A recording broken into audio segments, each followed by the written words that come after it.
안녕하세요. 브레이트 강사 이승원입니다. 이번 강의는 가끔 가다가 아이들이 유아 시기 때 굉장히 똑똑했는데 학교에 간 이후에 갑자기 아이가 잘 외우지도 못하고 공부도 잘 못하고 일상생활 자체도 굉장히 어려워지는 경우가 있어요. 특히 영유에서 아이들 지능 테스트를 했는데 아이가 예를 들어서 130이 넘었어요. 그런데 학교 가기 전에 애가 좀 잘하는 것 같았는데 학교에 간 이후에 아이가 갑자기 학교 공부를 못하고 기억력도 별로 안 좋고 이런 경우가 있어요. 일단은 영유에서 테스트 했다는 그 IQ 130은 일단 거짓말이에요. 그거는 뭐 언제 테스트를 했는지 모르겠지만은 뭐 3세, 5세에서 130, 140 이렇게 나온 거는 학원에서 테스트를 하는 게 아니라 병원에서 테스트를 해야 되는 거예요. 학원에서 테스트하는 거는 대체적으로 다 거짓말일 확률이 많아요. 어쨌든 간에 이랬든 저랬든 유아 시기 때는 굉장히 잘해 보였어요. 그런데 똑똑하기도 한 것 같고 많은 교육을 시켰으니까 내가 똑똑해 보였을 거예요. 그런데 학교 간 이후에 그렇지 않은 아이들이 있는 이유가 있어요. 또 그거에 더불어서 영유를 계속 다녔기 때문에 운에 학습 시킨다고 뭐 피아노도 시키고 그 외에 여러 가지 만들기든 그리기든 이런 것도 6세 넘어서 이제 막 시킨단 말이에요. 또 급하다 보니까는 또 6세 넘어서 한글 학원도 보내고 아예 한국 사람인데 한국어 학원을 보내는 거예요. 완전히 정반대로 됐죠. 하여튼 그래도 뭐 말을 좀 잘하고 그런 아이들도 있을 거고 또 영유를 안 보낸 아이들이다 하더라도 책류가를 많이 했다든지 이런 식으로 해서 아이가 성장을 했는데 학교 간 이후에 이해력도 떨어지고 그러니까 문장 이해력도 떨어지고 말하는 것도 제대로 잘 못하고 암기력도 굉장히 많이 떨어지고 이런 아이들이 있단 말이에요. 그 이유에 대해서 한번 설명을 해드리도록 할게요. 이런 아이들 같은 경우는 여자 아이들보다 남자 아이들이 더 심해요. 그 이유에 대해서 한번 설명을 해드리도록 할게요. 제가 지속적으로 얘기를 했지만은 뇌의 발달 과정은 약 24개월까지는 그 밑에 있는 뇌간 부분이 발달을 하고 이와 더불어서 수초화 작업을 한단 말이에요. 뇌 백질에 있는 인지 능력을 올려주는 작업을 해요. 그리고 나서 약 6세에서 7세 때까지는 이 변형계 부분이 많이 작동을 하면서 상대방과의 상호 호환 관계, 또 상대방의 감정, 또 나의 감정 표출 이런 것들 그런 걸 중심으로 한단 말이에요. 그리고 나서 약간의 이성의 뇌가 발달을 해요. 그러니까 판단을 해야 되니까 그 정도만 하면 돼요. 그리고 나서 7세에서 8세 이후에 본격적으로 뇌가 성장을 하면서 전체적인 뇌가 발달을 한단 말이에요. 그리고 이때 시절에 6세 전까지 두정엽을 많이 발달을 시켜야 돼요. 그래서 아이들이 상상과 생각할 수 있는 능력 이런 것들을 많이 발달을 시켜야 아이가 학교를 간 이후에 더 고차원적인 생각을 할 수가 있어요. 이런 발달 과정을 거쳐야 되는데 어렸을 때부터 너무 강한 책류화나 또는 아이들 읽기 쓰기 위주의 교육, 그 다음에 한국어는 못하는데 영어만 집중적으로 공략을 한다든지 또 연산만 집중적으로 한다든지 이런 식으로 이성의 뇌만 자극을 시키게 되면은 뇌 발달 과정에서 변형계 부분을 건너떴기 때문에 아이들이 문제가 생기는데 이게 뇌의 무서운 점도 있고 사람 신체에 대해서 무서운 점이 뭐냐면은 잘못을 한번 했었을 때 바로 효과가 나오면은 하지 말아야지라고 생각을 하는데 그렇지가 않다는 거예요. 특히 운의 부분과 이 변형계 부분 같은 경우는 지속적으로 데미지를 입어서 이것이 나중에 감당할 수 없을 그 상태가 돼야 그러니까 완전히 망가져야 그때 갑자기 이상 증세를 보인다는 거예요. 그게 문제예요. 그래서 이 변형계 부분이 완전히 망가지기 전까지는 이성에 대해서 컨트롤을 하기 때문에 학교 가기 전 아이들, 이런 아이들도 멀쩡한 상태에 생활을 하게 되는 거예요. 오히려 정상인 일반 아이들보다, 그러니까 평균적인 일반 아이들보다 더 뛰어난 면모를 보이는 거예요. 이 뇌는 망가지고 있지만은 더 뛰어난 면모를 보이게 되는 거죠. 그러다가 학교에 진학 이후 이때 문제가 생기는 건 뭐냐면은 좋은 거는 더 뛰어나고 나쁜 거는 더 나빠져요. 그래서 약 7살에서 8살 되는 그 순간부터 변형계 부분이 더 나빠지는 거예요. 이게 나빠지고 두정엽 부분도 발달을 안 시켰기 때문에 6세 이후에 했던 미술, 음악 이런 것들도 얘네들이 다 좌뇌식으로 받았기 때문에 이런 예능 공부조차도 좌뇌식으로 받아요. 그리고 좌뇌식으로 흡수를 한단 말이에요. 그렇기 때문에 실질적으로 우대는 성장을 안 하는 상태가 되기 때문에 두정엽도 많이 발달을 안 한 상태가 돼요. 그리고 나서 학교에 가서 얘네들이 1학년 때 터지는 아이가 있는 반면 어떤 애들은 3학년까지 버티는 아이가 있어요. 제가 아이들 네 타입이 우뇌 타입, 좌뇌 타입이 있다고 그랬는데 우뇌 타입 아이들 같은 경우는 보통 학교 가기 전에 망가져요.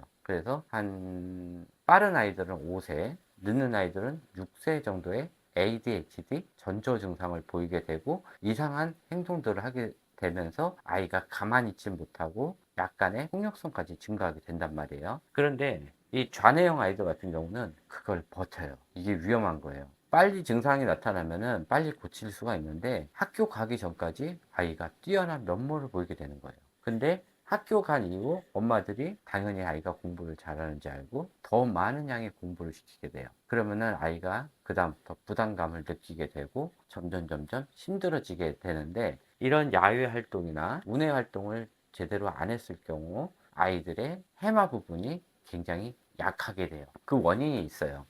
아이들이 입력 방식이 텍스트 입력 방식과 또 동영상 입력 방식이 있단 말이에요. 그런데 그거는 성인들도 마찬가지예요. 텍스트 입력만 계속 많이 하다 보면은 해마의 양이 그렇게 클 필요가 없어요. 근데 동영상이나 이런 야외 활동 이런 것들을 많이 하다 보면은 해마의 기억량이 커지기 때문에 해마가 크기가 커요. 그래서 이런 리딩이나 라이팅 이런 것들을 많이 하는 아이들 또 책 독서를 많이 했던 아이들 이런 애들 같은 경우는 그닥 해마 크기가 크지도 않고요.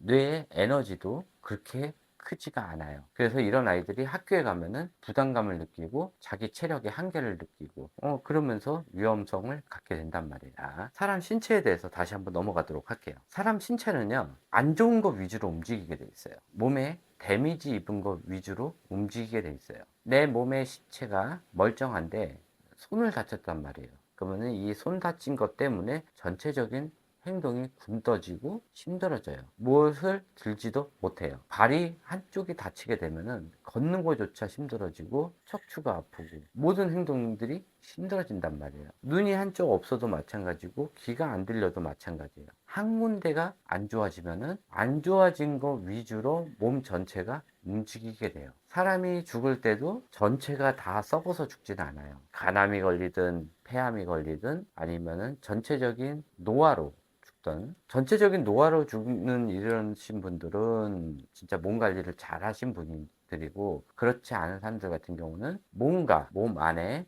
한쪽 부분이 망가져서 돌아가시게 된단 말이에요. 뇌도 마찬가지예요. 다른 쪽 다 똑똑하게 한다고 아이한테 공부를 엄청나게 가르치고 조기 교육을 엄청나게 하고 했다 하더라도 한쪽 부분이 망가지면은 이 망가진 부분을 중심으로 뇌가 전체가 돌게 돼요. 그래서 안 좋은 거를 만들지 않는 게 최고의 뇌활동이에요. 자, 아이한테 하기 싫은 거를 억지로 시키게 되면은 분명히 저번에 얘기했지만은 스트레스 호르몬이 발생한다고 그랬어요. 스트레스 호르몬이 발생하면은 아이들 뇌에 베타 아밀로이드 단백질이라는 게 생겨요. 그러면은 이 베타 아밀로이드 단백질이 뇌에 신호와 신호 사이 가는 거를 방해를 해요. 방해를 하다 보면은 제대로 된 신호가 전달되지 않고 그러다 보면은 이 해마에 들어오는 양도 적어지고 또 이것은 뇌세포를 축적시켜서 파괴하는 역할을 해요. 이게 해마 쪽에 들어가게 되면은 해마도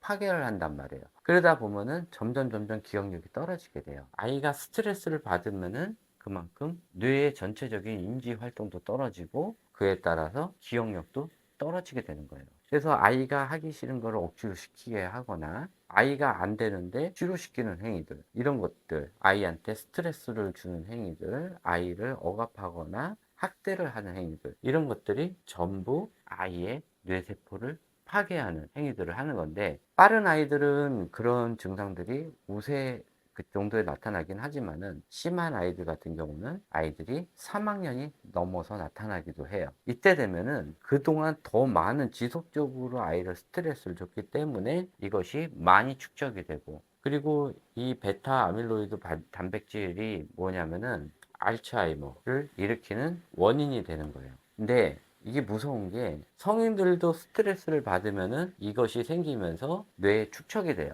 그러면서 신호 전달 체계를 계속 방해를 하면서 기억력을 떨구게 하는 건데 이것이 아이에게도 작동을 한단 말이에요. 그래서 아이한테 스트레스를 많이 주게 하면은 점점 기억력이 떨어지게 되는 거죠.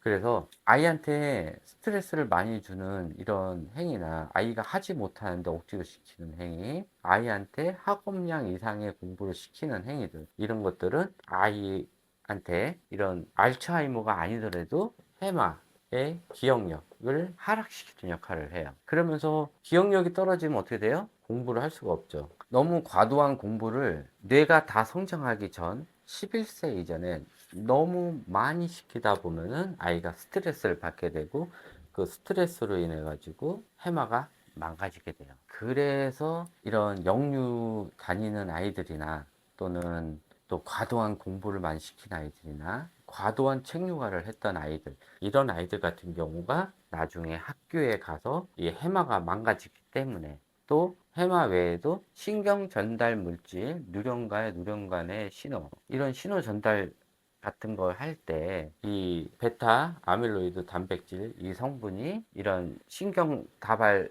사이에 낑겨 가지고 망가뜨린단 말이에요. 그래서 아이들이 기억을 못하고 빠른 학습 흡수도 안 되고 이런 현상들이 발생되는 거예요. 그런 것들이 유아식이 많이 과도하게 조기 교육을 한 이런 아이들한테 많이 나타나죠. 이것들이 계속 쌓이고 쌓이다 보면은 실질적으로 6학년 때까지 버텼던 아이들도 중학교 1학년에 망가지게 돼요. 그래서 아무것도 안 하고 늦게 들어온 아이들, 그 다음에 집에서 편안하게 했던 아이들, 이런 아이들이 나중에 이런 조기 교육한 애들보다 더 빨리 성장을 할 수가 있는 거예요. 아이들은 마음이 편안하고 주변 환경이 좀 편안해야 뇌 활동이 잘 돼요. 그리고 아이의 발달 과정에 맞춰서 제대로 해줘야 되고, 이런 건너뛰기 활동들을 하다 보면은 뇌의 일부분이 망가지면서 이 망가진 뇌가 전체를 돌기 때문에 학교를 가서 아이가 이상 현상을 보이게 되는 거예요. 이 변형계 부분이 망가지면은 아이들이 기본적으로 찾아오는 게 경계선 지능이에요. 어렸을 때 그 똑똑한 애들도 그런 현상이 오고, 그 다음에 좌뇌형 아이들 같은 경우는 인격 장애가 와요. 뭐 나르시스트라고 하는 이런 자기애서 인격 장애든 이기주의든 개인주의든 이런 것들이 오게 된단 말이에요. 우뇌형 아이들 같은 경우는 ADHD, 또 심한 특증상 같은 지능 저하 행동들을 보이게 돼요. 그리고 학교를 가서도 마찬가지 학습을 할 수 없는 학습 장애의 요소가 되는 거고, 남자아이들 같은 경우는 한 번 IQ가 떨어지면은 다시는 복구가 안 돼요. 여자아이들은 그나마 조금 천천히 머리가 나빠지는데, 남자아이들은 머리가 나빠지는 게 더 빨리 나빠져요. 그래서 ADHD 같은 경우도 남자아이들이 더 많은 거예요. 여자 남자아이들 똑같은 양의 스트레스를 주다 하더라도 남자아이들은 폭력성이 증가하고 여자아이들은 조용한 ADHD가 될 확률이 더 많죠.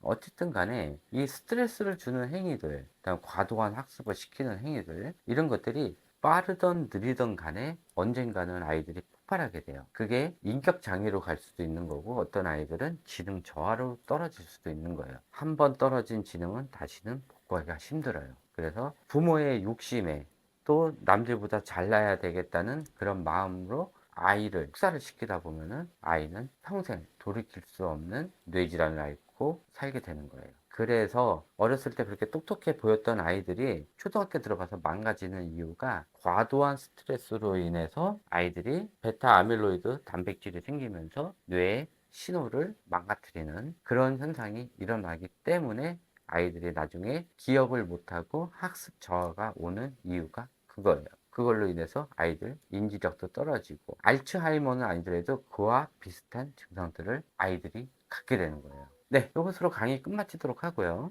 조만간 알츠하이머에 대해서 좀 해야 될 것 같아요. 김창호 그분이 지금 알츠하이머 초기 증상을 앓고 있는 것 같아요. 근데 젊은 나이에 알츠하이머를 앓고 있어요. 근데 알고 계셔야 되는 게 알츠하이머가 치매는 아니에요. 근데 치매의 범주 안에 알츠하이머가 들어가 있어요. 다시 얘기하면은 염증과 암과의 관계라고 생각하면 돼요.